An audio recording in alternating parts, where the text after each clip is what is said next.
안녕하십니까. 이번에는 공법 시간입니다. 우리가 경매를 하든 부동산을 하든 가장 기본적으로 이제 공법을 알고 있어야 됩니다. 왜 그런가 하면 공법이라는 것은 국가가 만들어 놓고 나서 지켜라. 안 지키면 허가 안 해주겠다. 이 허가를 갖고 있습니다. 그래서 이 공법에 대해서 알고 접근해야 되지, 공법을 모르고 접근했다가는 평생 자기 땅이 될 수 있는 그런 여지가 상당히 많습니다. 그리고 이 공법을 알게 되면 고수익을 올릴 수 있는 그런 방법을 알 수가 있기 때문에 공법을 기본적으로 이렇게 알아야 된다라고 보시면 되겠습니다. 자, 그래서 공법을 통한 어떻게 투자를 해야 될 것이냐, 그런 것들을 알아보는 시간을 갖도록 하겠습니다. 저는 이렇게 지금 활동을 지금 하고 있습니다. 그리고 자, 우리가 보시면요, 자, 대구의 모 지역입니다. 보시면 공법을 알면 수익을 극대화할 수 있다, 이렇게 제목을 잡아봤습니다. 제가 활동하고 있는 이 지역인데요. 여기 보시면 여기가 지금 한창 재건축이 돼가지고 지금 입주가 되고 있는 그런 아파트입니다. 여기 지역이 재개발이 되면서 지금 입주하고 있는데요. 여기 백운옥 빌라라는 빌라가 있습니다. 백운옥 빌라라는 빌라가 있는데요. 자, 여기가 지금 재건축이 이렇게 되는 지역이에요. 재개발이 되는 지역이에요. 그러니까 우리가 재개발되는 지역인데, 자, 여기에 백운옥 빌라가 이렇게 있습니다. 근데 보시면 이 역으로 해서 지금 이거 대구의 유명한 달구벌대로인데요, 이렇게 통로가 있고요. 그 다음에 여기 막혀 있습니다. 그러니까 이렇게 되면 이 거의 한 1000세대가 700 몇십 대 되는데요, 이 세대가 여기 들어서게 되면 이 도로 하나밖에 없다. 그러면 굉장한 교통체증이 일어날 수밖에 없는 이 상황인 거예요. 그래가지고 이거를 허가를 해주면서 조건을 다는 것이 뭔가 하면 이쪽으로 길을 내라 라는 조건을 해서 허가를 만들었습니다. 이것이 이제 두리봉턴이라 해가지고 뒷길인데요, 요 빌라가 있는 요 역에 길을 이렇게 내야 되는 이런 상황이었던 거예요. 이 빌라가 이렇게 있었습니다. 8가구가 이렇게 있는 빌라인데요. 자, 보면 여기에 잘 안 보이죠? 여기 보시면 여기 보면, 자, 2014년 해가지고 되어 있죠. 14년 2분기. 그리고 2분기는 얼마입니까? 4월달부터 해서 6월달까지가 2분기죠. 요때 2014년도에 3억 1천만 원, 1천만 원에 거래가 됐습니다. 여기 보시면 면적이 146, 115 이렇게 돼 있죠. 이렇게 거래가 되는데요. 자, 이것이 재개발 허가가 나가지고 이쪽으로 길을 내라 하면서 결국 백운옥 빌라 이거를 무너뜨리고 길을 내야 되는 이런 상황이 된 거예요. 그래서 2015년도에 있지 않습니까? 넘어가면서 1년 만에 이것이 얼마의 거래가 됐는가 하면요. 자, 지금 재건축이 이렇게 되면서 길이 이렇게 났죠. 이 위치가 백운옥 빌라가 있는 그 위치가 되겠습니다. 그래서 무너뜨리면서 되는데, 자, 1년 뒤에, 이게 불과 1년 뒤에 얼마의 거래가 됐는가 하면요. 됐는가 하면, 여기 아까 보시면 115, 146 이거 아니겠습니까? 얼마입니까? 9억 4천, 9억 8천 이런 식으로 되어 있습니다. 1년 전에 3억 천에 거래가 됐던 것이 9억 8천에 지금 거래가 된 이런 상황이 돼버린 거예요. 기본적으로 3배가 오른 그런 상황입니다. 이거 공시지가로 실거래가로 해서 정확하게 국토해양부 자료입니다. 실거래가에서 이렇게 나와 있는 금액이에요. 그래서 뭐 들리는 소문 같은 경우는 뭐 20억을 받았다 이런 소문까지 들리고 있습니다. 그래서 1년 전에 이 팔았던 분이 이걸 알았다 그러면 얼마나 좀 속이 쓰리겠습니까? 그래서 우리가 법을 알아야지 내가 팔 것이냐 살 것이냐, 계속 할 것이냐 단기로 할 것이냐, 이런 것을 판단할 수가 있다는 겁니다. 그래서 이런 것들을 기본적으로 우리가 알고 결국 해야 되지, 모르면 속쓰림 이런 상황이 벌어질 수가 있다. 그래서 공법을 알게 되면 고수익에 가장 기본적으로 접근할 수 있는 그런 방법을 찾을 수 있다는 것이 이 공법입니다. 그래서 자, 공법에 대해서 기본적으로 알아야 되는데요. 우리가 도시계획법이라는 것이 있습니다. 국토의 계획 및 이용에 관한 법률 해가지고 도시계획의 체계 이렇게 되는데요. 우리가 도시계획이 어떻습니까? 가장 기본적으로 우리 부동산 투자하기 위해서는 알아야 될 것이 광역도시계획이라는 게 있습니다. 광역도시계획이 있고요. 이 광역도시계획 안에 도시기본계획이 있습니다. 그리고 이 도시기본계획을 바탕으로 해가지고 만드는 것이 일반 이제 시, 구에서 어떻게 해나갈 것이냐 잡는 것이 요겁니다. 도시관리계획입니다. 그래서 우리가 도시기본계획은요, 이 시 공무원들이 어떻게 우리 시를 만들어 가겠다 하는 그런 내용으로 내부 구속적인 그런 특징을 갖고 있습니다. 그러니까 일반 시민들하고는 상관이 없어요. 관련이 없습니다. 근데 도시관리계획은 이제 중요한 우리 생활과 밀접한 부동산 가격과 밀접한 그런 관계를 맺는 것이 도시관리계획이 되겠습니다. 그래서 이 광역도시계획은요, 둘 이상의 시, 군, 도, 둘 이상의 이 시도가 모여가지고 하는 것이 뭐냐? 광역도시계획이 되겠습니다. 그래서 서울시하고 경기도에 뭐 전철을 깔고 하지 않습니까? 그런 것들은 광역도시계획의 기본계획이 나온다는 거예요.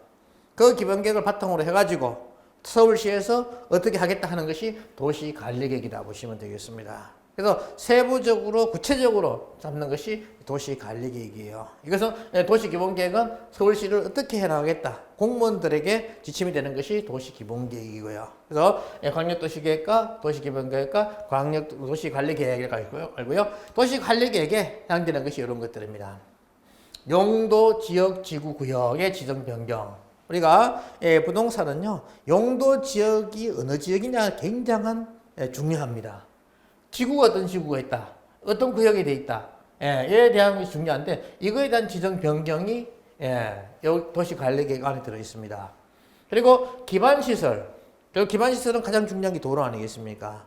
공동구에서 뭐 상하수도 이런 것들, 전기시설 이런 것들인데, 자, 이런 기반시설이 어떻게 이루어지느냐에 따라 부동산 가격이 움직이게 되죠. 지금 서울 같은 경우는 GTX, ABC 해가지고 어떻게 가느냐에 따라 그 지역이 지금은 들썩거리고 있지 않습니까? 이런 기반시설들이 결국 설치되고 정비 개량되는 이런 것들이 다 어디다?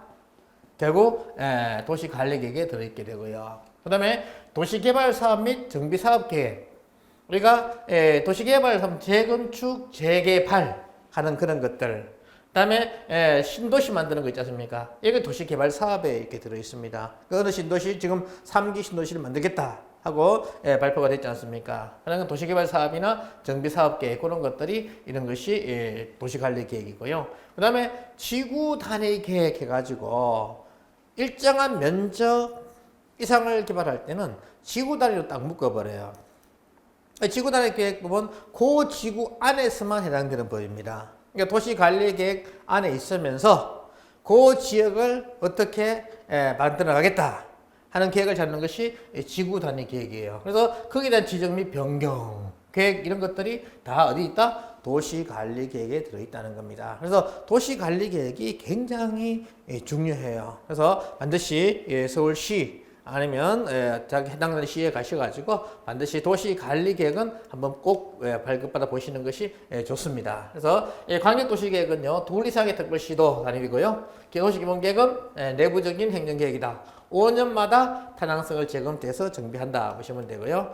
도시관리계획은 이렇게 5년마다 타당성 정비하고 하면서 10년 안에 시행이 안 된 경우는 타당성을 재검토해서 반영해야 된다 이렇게 되어 있습니다. 그래서 도시관리계획은 5년 계획, 10년 계획, 15년 계획, 20년 계획해서 이렇게 나오게 되고요. 그래서 도시 기본적인 틀은 이렇게 된다 하는 거 보시고요. 그 다음 자, 도시관리계획에 의의 보시면요, 도시관리계획을 하면 특별시, 광역시 또는 군의 개발 정비 보전을 위하여 수립하는 토지 이용, 교통, 환경, 안전, 산업, 정보통신, 보건, 후생, 안보, 문화 등에 관한 계획을 말한다 돼 있죠. 그래서 우리 생활의 모든 것들이 다 들어있다 보시면 됩니다. 여기 안 들어있는 것이 없죠. 그 생활에 밀접한 그런 관련을 갖고 있는 것이 도시 관리 계획이라 보시면 되는 거예요. 그래서 내용은요, 용도 지역, 아까 용도 지구 지정 변경 알겠죠? 개발 제한구역, 도시 자연 공원구역, 시가와 조정구역, 수산자원 보호구역 지정 또는 변경에 관한 계획이 들어 있습니다. 이것을 구역이라 그러고요. 그다음 기반시설, 상하수도 설치, 정비 또는 개량에 관한 계획. 그다음에 도시개발 사업, 신도시입니다. 또는 정비사업, 재개발, 재건축에 관한 계획이 들어있습니다. 그리고 지구단위 계획, 아까 30만 제곱미터 이상의 지정 또는 변경에 관한 계획이 이 지구단위 계획에 들어있고요. 이 지구단위 계획은 아까 말씀드렸듯이 그 지역을 어떻게 만들겠다 하는 것을 측정하는 것을 지구단위 계획이라고 보시면 됩니다. 그래서 도시관리계획의 정비는 5년마다 재검토를 하고요. 그 다음에 10년 안에 안 되게 되면 다시 도시계획 실시에 관한 도시계획 시사비 시행이 아니한 때는 당의 도시계획 시도 결정의 타당성을 재검토해요. 그 결과를 도시관리계획에 입안에 반영해야 된다 이렇게 되어 있습니다. 그래서 5년, 10년 이렇게 되어 있고요. 그래서 용도 지역, 용도 지구, 용도 구역에 관한 계획이 도시관리계획에 들어 있습니다. 그래서 용도 지역, 용도 지구, 용도 구역이 굉장히 중요합니다. 우리 모든 토지는요, 다 용도 지역을 갖고 있습니다. 어떤 토지든지 간에 하나의 용도 지역이 다 해당이 돼요.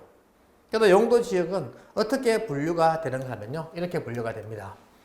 용도 지역 하면, 자, 보시면, 토지의 이용 및 건물의 용도 참 중요하죠.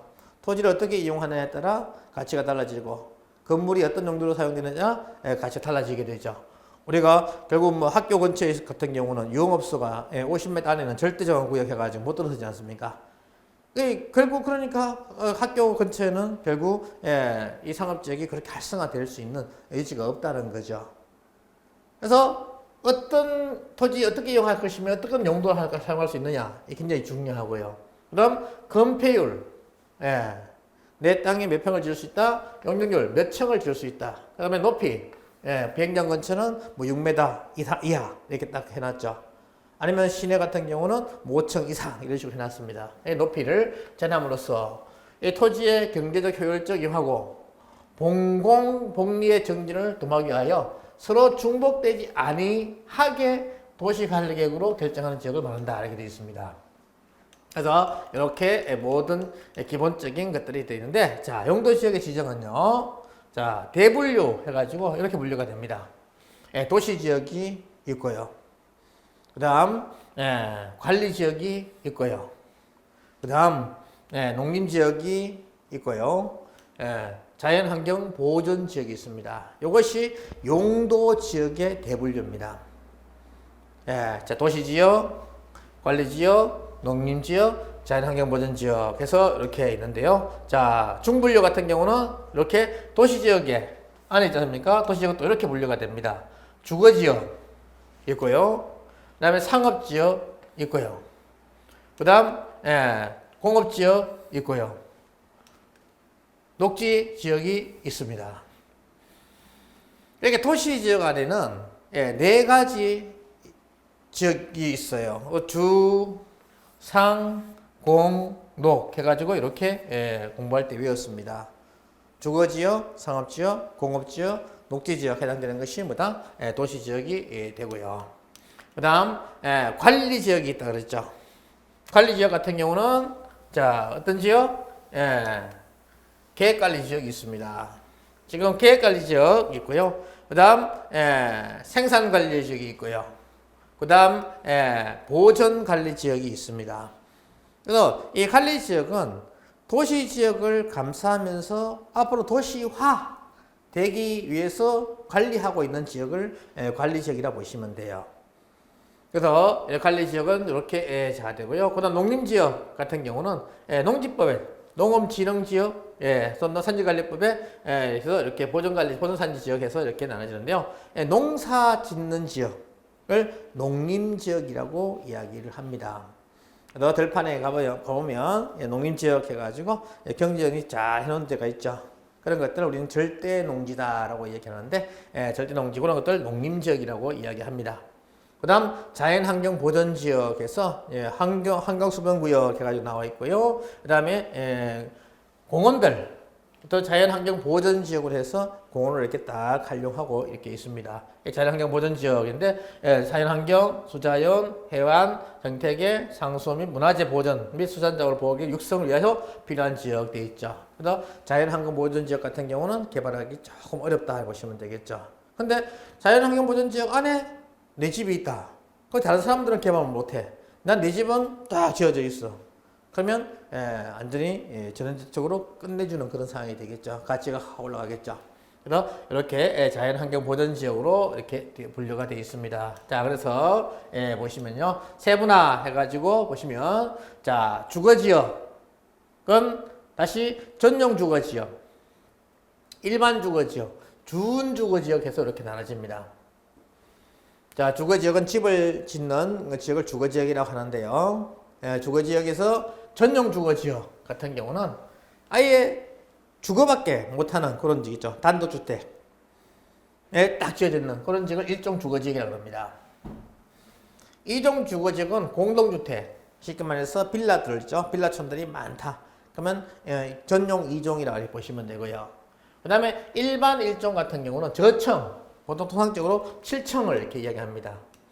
7층 정도 이렇게 앱이 있다. 그러면 여기 전용 일반 1종이다 이렇게 보시면 되겠습니다.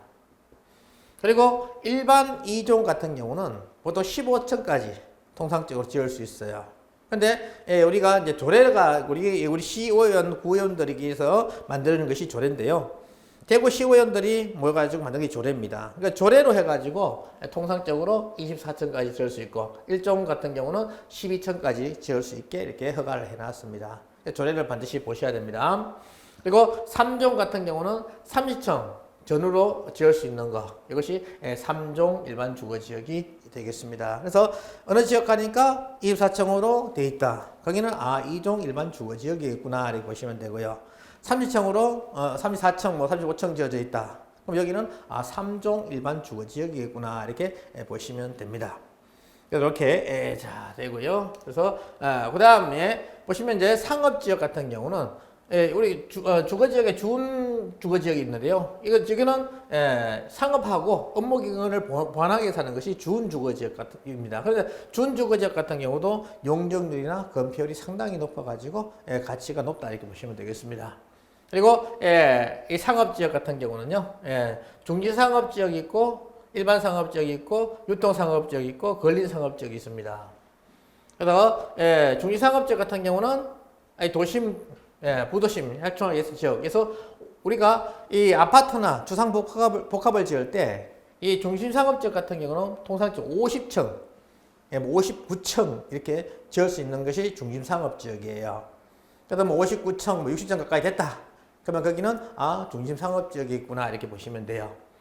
일반 상업지역 같은 경우는 50층 전후, 48층, 49층 저기 적혀 있으면 일반 상업지역이 있구나 이렇게 보시면 되겠고요. 그래서 어느 지역이냐에 따라 건물의 높이나 면적 이런 것들이 제한되기 때문에 그것을 보시고 투자하시면 좋겠다는 거죠. 그리고 공업지역 같은 경우는 전용 공업지역, 일반 공업지역, 준공업지역이 이렇게 있고요. 녹지지역 같은 경우는 생산, 자연녹지, 생산녹지, 보전녹지 이렇게 되어 있습니다. 이걸 녹지지역. 동그라미 잘못되는데요. 주상, 공, 녹 해가지고 이렇게 외우시면 되겠습니다. 그래서 이 녹지지역에 보시면요. 자연녹지지역 보시면 도시의 녹지 공간을 확보하고 되어 있죠. 도시 확산 방지, 장래 토지 사용 공급 등을 위하여 보존할 필요가 있는 지역으로서 불가피한 경우에 하나여 제한적인 개발이 허용되는 지역 되어 있죠. 불가피한 경우에 한해가지고 불가피하게 결국 제한적인 개발이 허용되는 그런 지역으로 나와 있습니다. 그러면 자 용어로 봤을 때는 여기는 개발하기 참 어렵겠구나라는 생각이 드는데요. 개발이 다 가능하다는 겁니다. 그러니까 자연녹지 같은 경우는 웬만한 것들은 개발이 가능하다 이렇게 보시면 돼요. 지역마다 좀 차이는 있습니다. 지금 지방에 이렇게 가보시면요. 우리가 전국에서 제일 빨리 없어질 시 해가지고, 뭐 시군 해가지고, 뭐 의성군 이렇게 말이 나오지 않습니까? 왜? 고령 인구가 상당히 많고, 젊은 층들이 없기 때문에, 제일 빨리 없어질 군 해가지고, 뭐 의성군 이렇게 얘기합니다. 그리고 저쪽에, 전라도 쪽에도 몇 개 있고요. 이렇게 한데요. 결국, 그분들 같은 경우, 자, 군수가 됐습니다. 그러면, 그분들의 제일 1번 해야 될 것이 뭐겠습니까? 1번은 해야 될 것이 반드시 뭡니까? 인구정책 아니겠습니까? 인구정책을 해야 돼요. 그러면 인구를 늘리는 방법을 강구해야 되는데, 인구를 늘리기 위해서는 어떻게 해야 되겠습니까? 결국 집을 많이 지어야 되겠죠. 그래서 웬만한 개발 행위를 그런 군 같은 경우는 다 해줍니다. 근데 이 서울시 같은 경우는 웬만해서 해주지 않겠죠. 그래서 이렇게 뭐 생산 녹지, 보전 녹지 딱 들어가면 서울은 거의 개발하기 어렵습니다. 광역시도 마찬가지예요. 인구가 많은 지역은 개발하기 어렵습니다. 그런데 인구가 없는 그런 지역으로 하게 되면 보전 녹지도 웬만하면 개발할 수 있도록 허가를 해주는 경우가 상당히 많습니다. 어떤 분이 제 고향이 이제 경상북도 상주인데요. 상주에 땅을 이렇게 가져오신 거예요. 그러니까 보니까 보전 녹지 되어 있는 거예요. 그래서 아이고 개발하기 상당히 어려웠을 겁니다. 그랬죠. 그러니까 이분이 다음 주에 와가지고 원장님 상주시에 가가지고 물어보니까 된다는데요. 예? 그래서 이게 결국 이런 작은 시군 같은 경우는 인구 정책을 해야 되기 때문에 많이 개발할 수 있도록 많이 허가를 많이 해줍니다. 그래서 지역마다 그런 차이가 있다라고 보시면 돼요. 그래서 주상공록에서 전용 일반 준주거지역 이렇게 해서 이렇게 된다라고 자 보시면 자 되겠죠. 그래서 기본적인 사항들이 자 이렇게 되고요. 자 그래서 이걸 그림으로 한번 그려 보시면요. 자 이렇게 됩니다. 자 도시 지역이 이렇게 빨갛게 동양적으로 이렇게 되어 있습니다. 이게 도시지역입니다. 도시지역이고요. 그 다음, 이 도시지역을 감싸고 있는 지역을 우리는 관리지역이라고 이렇게 합니다. 관리지역. 그 다음, 앞으로 도시가 팽창되는 것을 미리 준비, 예비하기 위해서 하는 것이 뭐다? 관리지역이다. 이렇게 보시면 되겠고요.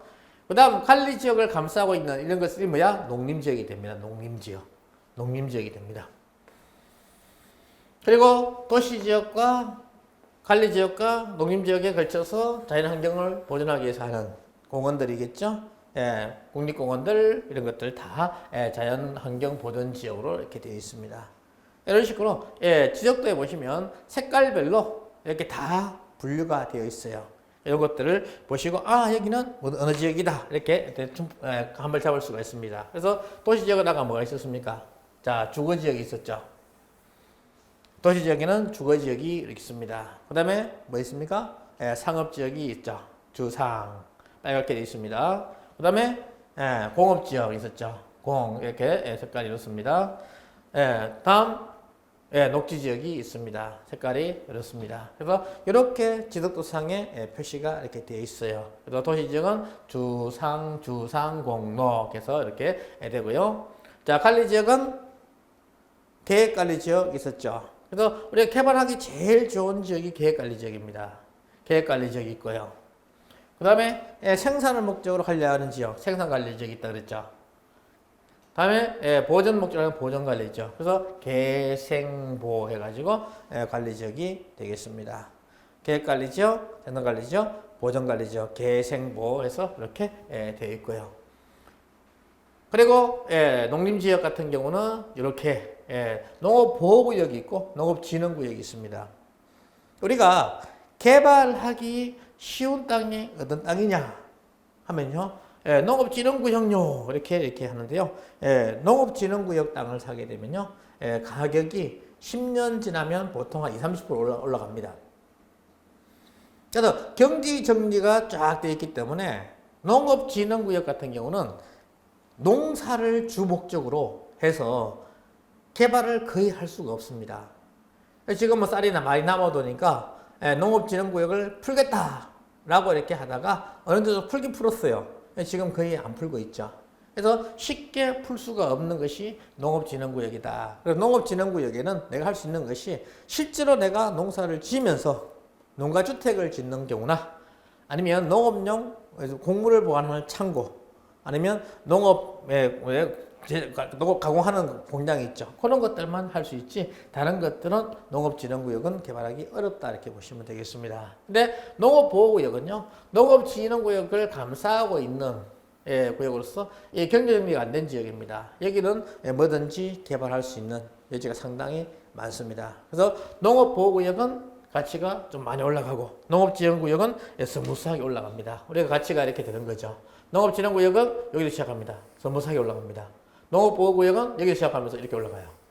가면 갈수록 간격이 더 벌어지게 되죠. 그래서 투자하실 때 농업보호구역을 투자해야 되지 농업진흥구역은 투자하지 말라 이렇게 말씀을 드립니다. 자 이렇게 자 되고요. 그래서 서울시 같은 경우에 보면 색깔로 지도편집도 네이버나 다음 지도 들어가셔가지고 보시면 이렇게 색깔별로 되어 있습니다. 그래서 보시면 뭐 주거지역 있고요. 상업지역에 빨갛게 되어 있죠. 상업지역들 군데군데 되어 있습니다. 노란무리한 이런 것들은 다 주거지역이라고 보시면 되겠습니다. 되고요. 그 다음 공업지역 이런 색깔로 되어 있으면 자 공업지역이다 보시면 되고요. 한강이 이렇게 흘러가는 거죠. 공업지역 보고요. 그 다음에 녹지지역에서 이렇게 녹지지역 되어 있습니다. 주상공록에서 서울시의 이런 용도 지역들이 나와 있다 보시면 되고요. 그래서 투자하실 때 어디를 투자하시느냐 잘 보고 판단하시라는 겁니다. 이렇게 잘 되고요. 그 다음 여기 보시면 여기는 이제 통상적으로 보면 도시지역, 관리지역 이렇게 벌금을 이해하게 돼 있죠. 관리지역 되어 있고요. 농림지역 파란물이게 되어 있죠. 자연환경 보전지역 이 색깔로 이렇게 되어 있습니다. 그러니까 지도를 보시면서 이 색깔로 되면 어떤 지역, 저 색깔은 어떤 지역. 기본적으로 내가 지도를 보고 판단할 수 있는, 분별할 수 있는 이런 능력은 좀 키우는 것이 좋겠습니다. 그래서 이렇게 도시지역, 관리지역, 농림지역, 자연환경 보전지역 해서 이렇게 분류가 색깔별로 이렇게 되어 있고요. 그 다음 세부적으로 이렇게 보시면 자 이렇게 되어 있습니다. 도시지역에 보시면 빨갛게 되어 있는 이것이 뭡니까? 중심상업지역이 되고요. 중심상업지역이 되고요. 여기 약간 덜 빨간 일반 상업지역이 됩니다. 일반 상업이 되고요. 또 색깔이 진하면 보통 일종 지역이 되고요. 그 다음에 약간 연한 거 2종. 좀 더 색깔 좀 다른 느낌이죠? 3종이 되어 있습니다. 그래서 모든 토지는 1종, 2종, 3종, 일반 주거지역, 상업지역, 공업지역 이런 식으로 다 되어 있다 보시면 돼요. 그래서 여기에 따라 가치가 달라진다. 왜? 우리가 아까 보시면 뭡니까? 일반 일종의 일반 주거지역에 보시면요. 자, 주거지역에 뭐가 있었습니까? 일반 해가지고 1종이 있었고 2종이 있었고 3종이 있었죠. 준주가 있었죠. 그러면 1종 같은 경우는 7층에서 12층까지밖에 못 준다는 거죠. 2층 같은 경우는 몇 층? 통상적으로 15층부터 24층까지 지을 수 있다는 거죠. 3종은 34층까지 이렇게 지을 수 있습니다. 그 다음에 상업지역에 가게 되면요. 일반 중심상업지역 같은 게 얼마요? 59층까지, 60층까지 지을 수 있다 했지 않습니까? 그 다음에 일반 상업지역 같은 경우는 몇 층요? 40층, 49층 전후 이렇게 된다는 거죠. 이런 식으로 이 어느 지역에 속하느냐에 따라 내가 몇 층까지 지을 수 있다. 이것이 좌우가 되는 겁니다. 그래서 우리가 재개발이 되든 재건축이 되든 중요한 것이 뭔가 하면요. 결국 내가 이 지역이 재개발, 재건축이 빨리 될 거다, 늦게 될 거다. 이 판단할 수 있는 요건이 뭐겠습니까? 결국은 내 입장이 아니라 시행사 입장에서 수익이 많이 남으면 빨리 할 것이고 시행사 입장에서 수익이 적게 나오면 천천히 하겠죠. 또 안 되든지. 그래서 시행사, 시공사 입장에서 판단을 해야 한다는 겁니다. 내가 살기 좋다, 안 좋다 이 문제가 아니고 시공사가 건축을 해가지고 많이 남는다, 안 남는다 이걸 판단한다는 거예요. 자, 그러면 기본적으로 보시면요. 같은 지역이다 보시면 자, 일종 주거지역. 자, 조합원 물량이 이렇습니다. 근데 일종 같은 경우는 이렇게 되겠죠. 저축가입 목지어니까 거의 조합원 물량이 많겠죠. 분양할 수 있는 문제가 이거밖에 없습니다. 근데 3종 같은 경우는 이렇게 높게 지을 수 있어요. 일반 조합원들 가져가더라도 일반 물량이 많아요. 자, 그러면 우리가 주거지역에서 1종, 2종, 3종 돼 있으면 어디가 재건축이 빨리 되겠습니까? 결국 뭐예요? 3종이 3, 4종이 지을 수 있으니까 3종이 빨리 될 수밖에 없다는 거죠. 상업지역까지 준주거 같은 경우도 40종까지 지을 수 있는 그런 상황이 되니까 일반 상업지역 같은 59층, 49층 이렇게 되어 있습니다. 이런 경우에 결국 상업지역은 더 높게 지을 수 있네요. 그러니까 결국 땅값이 비싸더라도 이런 데 주상복합을 해가지고 59층 지역에 되면 가치가 상당히 수익이 높아지게 되겠죠. 그래서 그런 지역을 선호해서 재개발, 재건축을 한다는 겁니다. 그래서 우리가 재개발, 재건축 목적으로 투자를 한다. 그러면요, 자, 기본적으로 3종을 아니면 준주거 여기를 하셔야 되고요. 그 다음에 여기 없으면 이제 2종으로 넘어가겠죠. 2종을 해야 되고요. 1종 같은 경우는 재건축, 재개발 되기는 상당히 어렵다. 이렇게 보시면 되겠습니다. 그리고 그 지역에 가보니까 그 지역이 단독주택들이 많아요. 그럼 어떻습니까? 이 단독주택 가진 사람들은 인원이 좀 적죠. 조합원이 적습니다. 그러니까 일반 분양 하는 것이 많아지겠죠. 그래서 단독주택이 아무래도 재건축이 많이 빨리 될 가능성이 상당히 많습니다. 근데 가서 보니까 전부 다 빌라야. 그럼 조합원들이 많겠죠. 그럼 일반 분양이 적어지게 됩니다. 그러면 재개발, 재건축이 상당히 좀 더 지연이 될 여지가 상당히 많다. 이렇게 보시면 되겠습니다. 그래서 무조건 남들이 투자하니까 따라갈 것이 아니고 이런 기본적인 것을 알고 빨리 되는 지역에 투자해야지 수익 창출을 할 수 있는 거 아니겠습니까?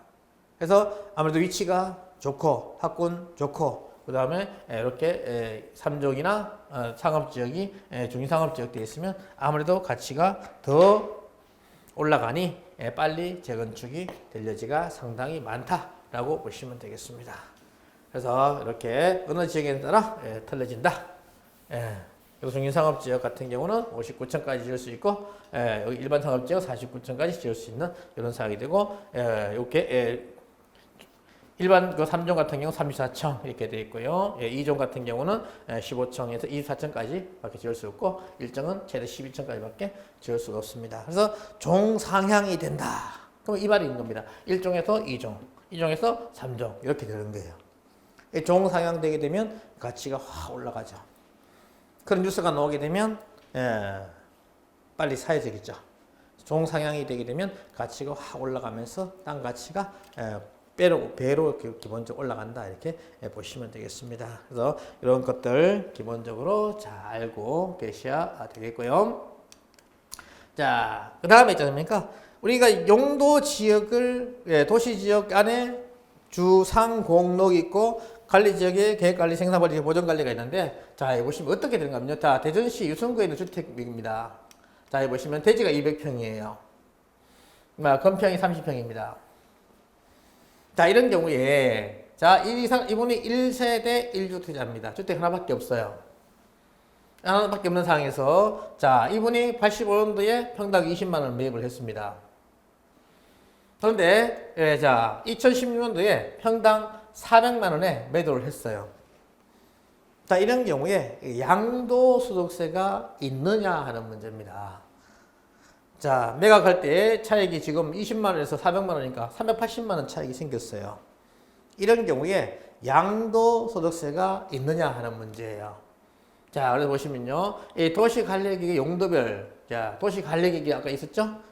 용도 지역별 대지 인정 비율이 있습니다.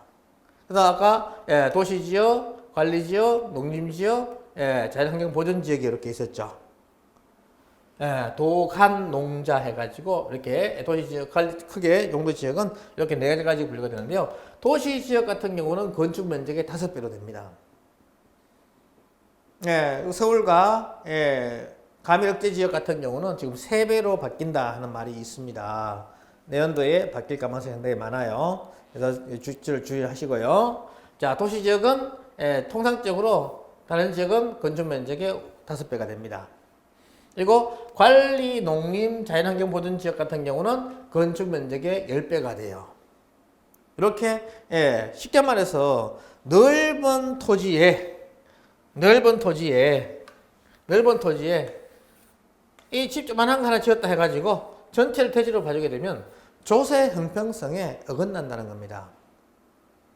이런 경우는 일정한 면적 이상이 돼야지 이 전체를 대지로 봐준다는 거죠. 도시지역 같은 경우는 5배까지만 인정이 되고, 농림지역이나 자연환경보존지역, 관리지역은 아무래도 집안에 텃밭도 좀 있고 잔디도 좀 심고 나무도 좀 심고 해야 되지 않겠습니까? 전원에 사는 묘미가 뭐예요? 그런 것들을 심는 거죠. 그래서 이렇게 해서 이런 경우는 건축 면적의 10배가 된다는 거죠. 그래서 자 이렇게 해서 자 유성구는 용도 지역 중에 도시 지역에 해당되죠. 그럼 몇 배? 5배까지만 대지로 인정이 됩니다. 자 건축 면적이 30평이니까 30 곱하기 5 해서 150평까지는 자 대지로 인정이 되고요. 문제는 뭡니까? 나머지 5평이 문제입니다. 50평이죠. 200평 중에 50평이 문제가 됩니다. 이거는 비사업용 토지가 되는 거예요.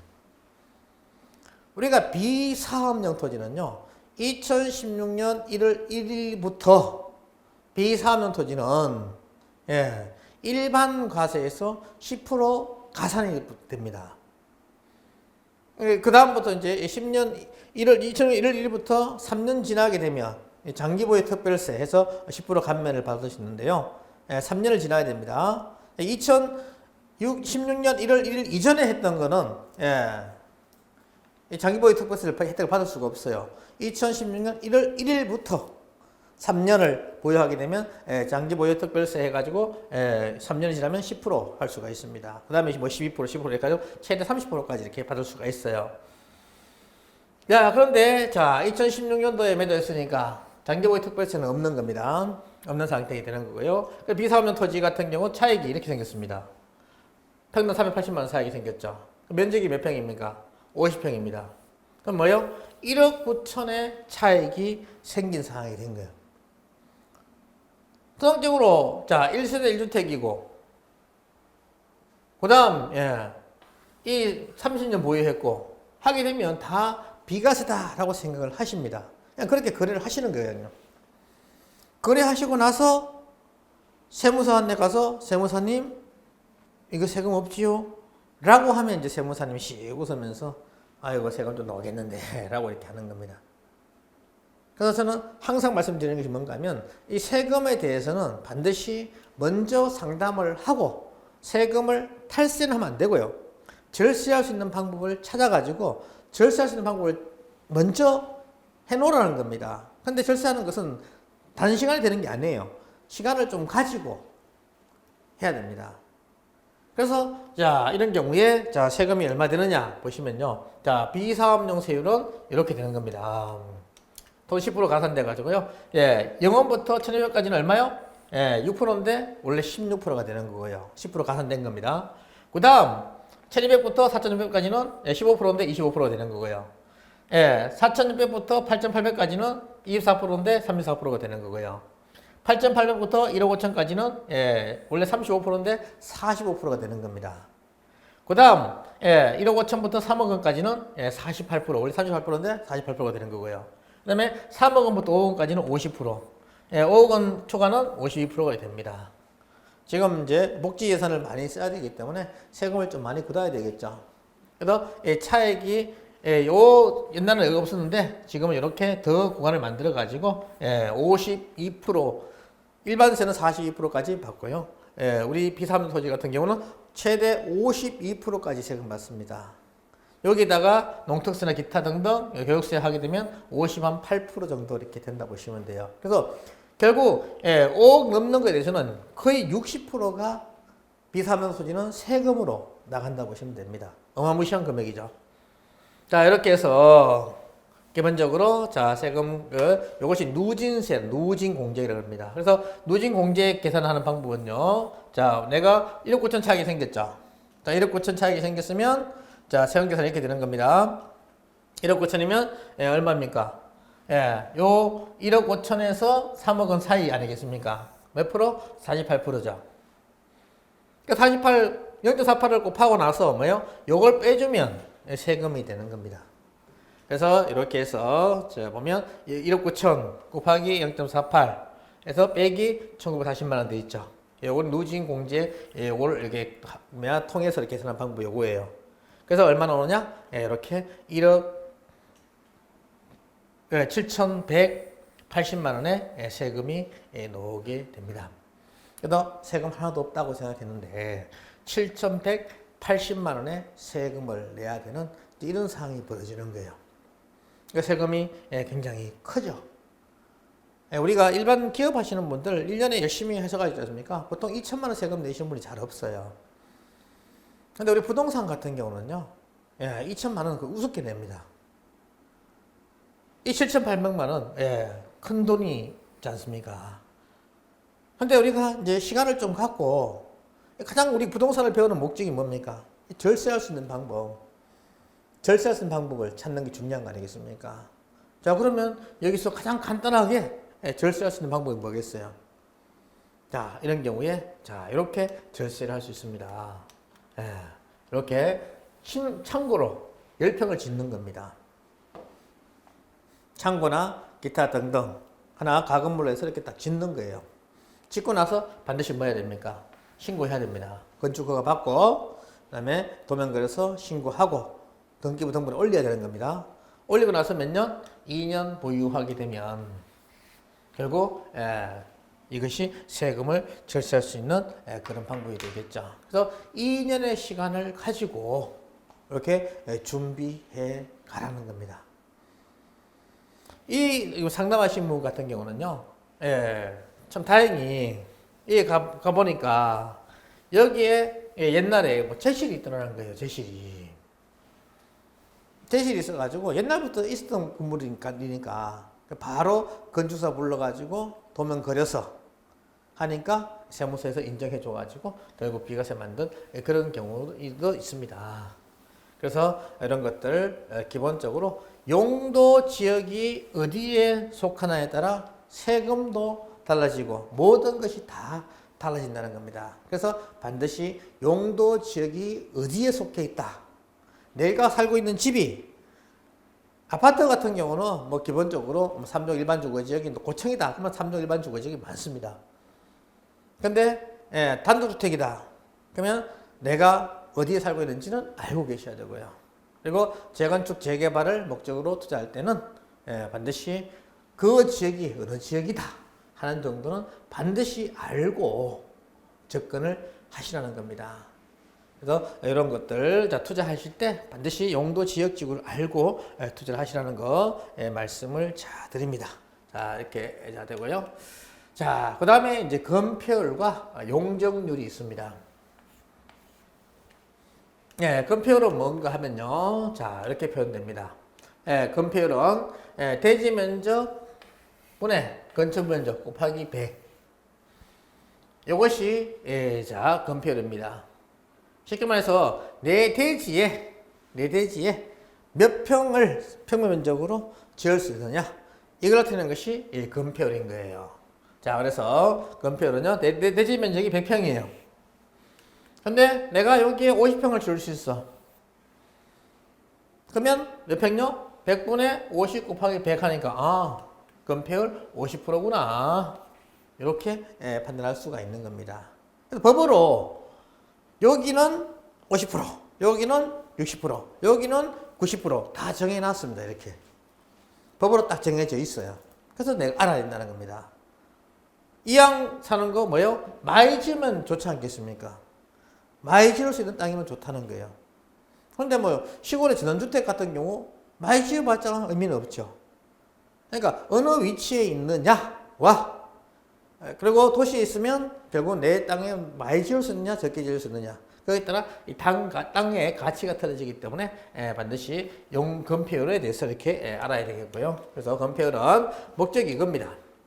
최소한의 공지 확보, 평면적 규제입니다. 그래서 집을 짓고는 이 공지를 확보해야 한다는 거죠. 바람길, 물길이지 않습니까? 바람길을 준비해야 한다는 거죠. 그리고 일조량, 채광, 통풍 등의 위생 확보를 목적으로 이렇게 해야 되고요. 도시의 과밀화 방지로 쾌적한 생활 환경 확보로 해서 이렇게 규제하고 있고요. 그 다음에 화재 시 연소 방지, 재해 용이한 피난 구역 요걸로 해서 이렇게 하고 있습니다. 저번에 있지 않습니까? 2, 3년 전인가요? 의정부에서 이렇게 건물을 도시생활주택을 바로 뭐 1m 차이 나는 거 제가 탁 지었죠. 그렇게 허가가 났었습니다. 여기 불이 나니까 어떻게 돼요? 바로 옮겨 붙어가지고 옆에까지 불 나버렸죠. 그러니까 너무 가까이 지으니까 이런 문제가 발생한 겁니다. 그럼 어떻게 해야 되겠습니까? 다시 넓혀야 되겠죠. 더 넓혀라 해가지고 용적률을 줄이는 이제 그런 상황이 되는 거예요. 건폐율이죠. 건폐율을 줄이는 이런 상황이 되는 겁니다. 건폐율을 줄이면 또 위로 용적률을 인정해줘야 되겠죠. 못 가는 만큼 위로 이렇게 해주는 겁니다. 그래서 건폐율 용적률을 가지고 이렇게 조정을 한다 이렇게 보시면 돼요. 자, 그래서 건폐율은 뭐다? 내 땅의 수평 면적으로 평면 면적으로 몇 평을 지을 수 있다 하는 것이 건폐율이다라고 보시면 되겠습니다. 그리고 자, 용적률 같은 경우는요, 내 땅에 몇 층을 지을 수 있다 하는 것을 전하는 것을 용적률이라고 합니다. 대지 면적의 건축 연면적 되어 있죠. 연면적은요, 연면적은 1층부터 해서 내 꼭대기층까지 전체 면적을 더한 것을 연면적이라고 합니다. 그래서 몇 층까지 지을 수 있다 하는 것을 드리는 것을 우리는 용적률이라고 해요. 그래서 대지 면적에 대한 건축 연면적이다. 연면적은 이렇게 되고요. 그래서 대지 100평에 내가 1층 40평 짓고 2층 40평, 3층 짓고 4층을 지었다. 그 총 몇 평입니까? 160평이죠. 바닥 면적이 40평입니다. 그렇게 해서 자, 이렇게 결국 100평에 160평 지었으니 곱하기 100 하면 160이 되는 거죠. 그래서 용적률 160 이렇게 되는 거예요. 이렇게 자, 규제 목적은요, 채광 통풍 확보, 건축물의 가전 높이 제한, 입체적 규제입니다. 연정물 산정을 시 건축 면적은 다음 면적은 제외됩니다. 자, 지하층 면적. 지하로 아무리 파고 들어가도 지하층 면적 제한 없습니다. 그런데 지하로 안 파고 들어가죠. 왜? 실익이 없다는 거예요. 비용은 많이 들어가면서 실용 가치가 없다는 거예요. 그래서 지하로 안 파고 들어가는 겁니다. 그래서 지하층 면적은 용적률에 포함이 안 되고요. 그 다음 지상층의 주차장 면적, 필로티라 그러죠. 필로티 면적 같은 경우는 건축 연면적이 안 들어갑니다. 그래서 우리가 옛날에는 원룸을 빌라도 필로티 해가지고 이렇게 다 이렇게 해서 기둥 만들어가지고 위에 집을 딱 지었죠. 이렇게요. 근데 포항 지진이 딱 일어나니까 필로티를 하니까 제일 약하더라. 그래서 여기다 이제 보강을 많이 하게 되는. 그래서 건축 비용이 많이 들어가는 이런 상황이 벌어졌죠. 그래서 그 시대마다 보완을 시키면서 조금씩 이 건축법이 바뀌어간다 이렇게 보시면 됩니다. 그래서 지상층의 주차장 면적은 포함 안 되고요. 그 다음 주민 공동시설 같은 경우도 포함이 안 됩니다. 그리고 아파트 같은 보면 주민들 살 수 있는 그것들을 관리사무소나 기타 등등 있죠. 유아원 같은 유치원 같은 그런 것들은 포함이 안 되고요. 그다음에 초고층 건물의 피난 안전구역 면적 같은 경우는 포함이 안 됩니다. 통상적으로 고층 아파트는 중층에 가면 단단하게 방화문 해가지고 이렇게 만든 피난 안전구역이 있습니다. 거기는 건축 연면적에 포함이 안 됩니다. 이런 것들 안 되는 것들 상식적으로 알고 계시면 되겠습니다. 실제로 있지 않습니까? 63빌딩에 그런 시설이 있어요. 그래서 결국 그 63빌딩 옥상에 가면 있지 않습니까? 있습니다. 뭐가요? 군용시설이 있어요. 그런 시설 같은 경우는 건축 연면적에 포함이 안 된다라고 보시면 되겠습니다. 그래서 이것이 뭐다? 용적률. 용적률은 내 땅에 몇 층을 지을 수 있다 하는 것을 용적률. 건폐율은 내 땅에 평면 면적 몇 평을 지을 수 있다. 이것을 건폐율이라고 이야기합니다. 다음 시간에 건폐율 용적률을 활용해서 몇 층까지 몇 평을 지을 수 있는 그런 것들에 대해서 또 법으로 정해진 건폐율 용적률에 대해서 공부하도록 하겠습니다. 첫 시간 수고하셨습니다.